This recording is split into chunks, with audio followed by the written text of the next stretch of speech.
What is up YouTube, I'm bodygank, and today I want to have a little chat about the transport helicopter in Battlefield Hardline, which just does not seem to get enough respect and the attention it really deserves in the game. Now, we've all been there, we've all got the same horror stories. You've jumped into a transport heli as a pilot, you've chasing objectives around, you're going for objectives, but people keep spawning in your heli and just jumping straight out again, just jumping out to their deaths. Or sometimes you'll get a gunner who decides, rather than shooting the enemy helicopter that's right in front of you, or attacking the objectives that you're positioning your heli to, give them the best shot from, they'd much rather shoot some random guy at the other end of the map and they're not paying attention, which ends up getting you killed. Or how about the times when you jump into a heli, you're either in the gunner's seat, the back seat, you're going towards the objectives, you're thinking, yeah, gonna, use the guns, get some kills, we're gonna do well with this thing. Pilot jumps out, he was only using the helicopter to get himself from A to B.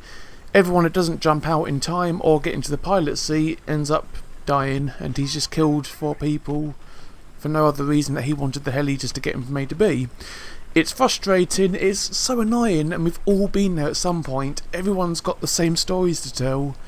And it's kind of frustrating because the transport heli, especially in Hardline, on some of these game modes, like Blood Money or Conquest, especially Hotwire, a Hotwire game mode can be absolutely dominated by a transport heli.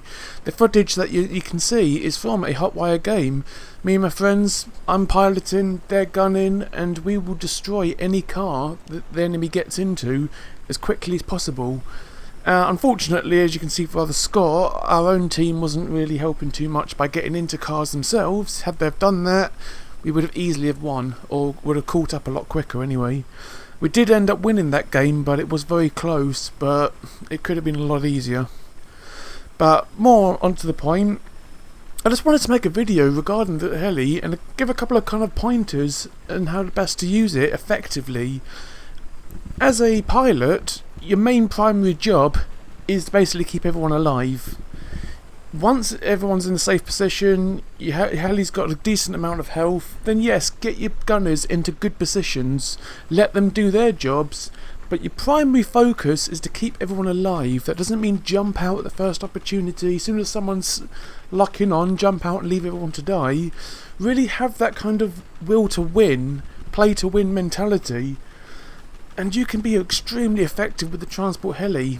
A lot of gunners are going to want to be your gunner, knowing that you'll keep them safe and you'll give them the best angles, which is obviously one of your secondary goals.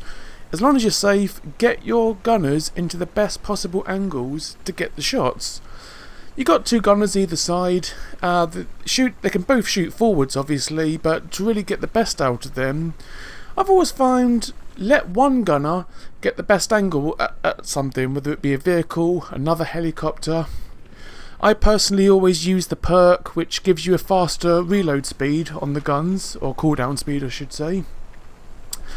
And once they do need to cool down or / reload their guns, turn the heli, let the other gunner carry on shooting. What I've always found is you're basically putting massive amounts of pressure on whoever it is you're shooting at, and they constantly have a gunner shooting at them. Constantly by rotating the helicopter in between reloads, you can keep your gunners shooting the entire time. If you're playing a game mode like Hotwire, like you can see, try and prioritise your targets. I will always disengage from a target and go straight for an enemy helo. I've always found them to be the biggest threat to you, aside from obviously stingers, which we'll get into. But as soon as an enemy helo's up, try and spot it, get your gunners there, steady the helicopter, and like I said, give both gunners as much chance to hit that thing as possible. Get it down quick. Once that's down, then I always move back to the objective cars, again if this is a Hotwire game mode. Constantly try and harass them, fly over them, give your gunners the best chance. If one of them needs to reload, spin round, let the other gunner take over. Get the enemy cars down quickly. I find it also completely demoralises the other team. It gets to a point where they start chasing you with stingers more than getting into cars. They don't want to be in a car with you in the air. And the amount of times you get two good gunners that do their jobs, know what they're doing, the enemy team don't want to play the game anymore. They won't be going into the cars anymore.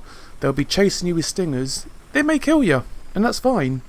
But what I always find ends up happening, you wait for the helicopter to respawn, you go back out there, and then you carry on. And as long as you've got a team jumping into the cars themselves and driving them around, you're going to get easy wins. A Transport Helli can win a Hotwire game mode for the entire team.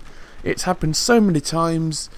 Yeah, unfortunately, when I'm not flying myself, or if I'm playing the game differently by driving the cars myself, I still find too many people jump into a heli and just crash it, or just use it as their own personal transport to get from one side of the map to one of the cars, and then jumping in and driving off, which is a shame. Now, when it comes to stingers, obviously, like I said before, defense is your most important thing. It needs to be your top priority as a pilot.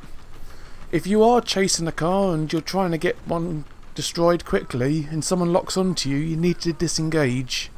There is obviously a marker which shows which kind of direction the stinger lock-on's coming from. Keep an eye out for that and just fly in the opposite direction. Try to fly low. You always want to make sure you try and get some tall building, whether it's be a hill, a building, anything tall. Try and break the line of sight as fast as possible and get that, whatever it is you're flying in between, a hill or a big building or something, try and get that in between you and whoever's locking onto you. Now, a lot of the times they're going to always get their first shot off. Hold your flares. Don't be one of these people that pops a flare as soon as they start locking on. Fly low, let them lock on. If you don't make it in time to break the line of contact and they fire a stinger, try and pop the flares almost straight away. Now, most people will obviously find this. They've locked on, they've fired, and even when you pop the flares, they still hit you. It's because they're too close, which is why I said, as soon as you start locking onto you, get away quickly. Try to always remember, stingers from the boots of cars, they always have 3 shots. I try to make them deplete them as quickly as possible. So what sometimes I like to do is fly just high enough so they can keep their lock on. Let them fire their first shot. As long as they're nice, good distance away from me, soon as that shot starts firing, pop your flares straight away, get out of the way. That's 1 shot down. Let your flares come back, and then once you've got flares, re-engage. Let them fire their second shot, pop flares. Your Transport Heli can take 1 shot from one of these stingers and still be in the air. If you can take 2 shots back to back, or if there's 2 stingers firing at the same time, you're going to die if they hit you. But once they've run out of stinger missiles, then go back to doing what you're doing. Or of course engage them and let your gunners take them out if you know where they are. Just try to always bear in mind, like I said earlier, your main priority is to keep everyone alive. Those gunners and anyone in the back seats repairing or using grenade launchers, they're your responsibility. Try to keep them alive, don't be a douche. Now, moving on to the gunner side of things, gunners have a big responsibility as well. If you're not killing the enemy helicopters or going for the objectives, then the Transport Heli becomes kind of useless and you're not going to dominate it half as much. Try to make sure as quickly as possible that you get the minigun and 50 cal unlocked. You're going to need these. When playing either Conquest or Blood Money, you're going to find the 50 cal is going to be really useful. The 50 cal does do a lot more damage to armour. So things like the cats, the SUVs with the miniguns on top, and of course the command trucks, you're going to be able to knock them down a lot quicker. It's not quite as good for infantry running around, but it does still have a decent rate of fire, and it's a lot better than the stock gun. Now, when you're using the minigun, save that for Hotwire game modes. The vans driving around, the big oil tankers and the general cars, they melt really quickly under the minigun. There's such a high rate of fire, it's very easy to take these cars down. Same for infantry running around. Use the minigun on them. It's such a high rate of fire, you can melt people a lot quicker. So depending on the game mode, make sure you've got the right equipment. Speaking of that, obviously if you're going to be a gunner and stay in the gunner seat, try and make sure you're always the mechanic and that you've got the repair tool. Too many people don't repair the heli. If you're getting hit by stingers, if you've got another transport heli that's shooting at you, hop into the back seat if there's space and repair. You need to do that, otherwise everyone on that heli is going to die. A decent gunner who repairs his heli is really going to help his team a lot, and you're going to end up getting repair coins, and it's going to boost your score a lot higher as well. Now, I hope these tips have helped you out in some way. Maybe it's even encouraged someone to give the transport heli more of a proper go.